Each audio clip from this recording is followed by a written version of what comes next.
Hello, may buntag. Naku karon dis sa San Franz magpa-ultrasound. So ikaduha na ng ultrasound na nitong una, 4 months pa man to. Karon 8 months na. So makita na gid ang gender. So, excited na kayo pa kung sa ang result.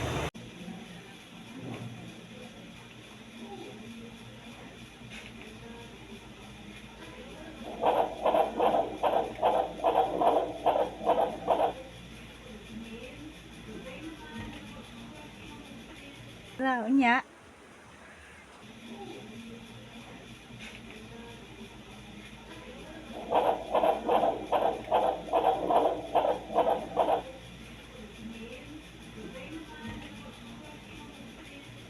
Excited kay ka. Kundi siya ang result sa ako. Kung unsa ihatag mo na siya. Okay. Wala man ko nga excited kay ka. Okay na. Isa. Isa. Tanawa diha ah.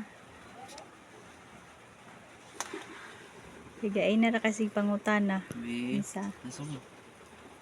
Usaha dira oh, excited kay ka pod. Diin na ra unya.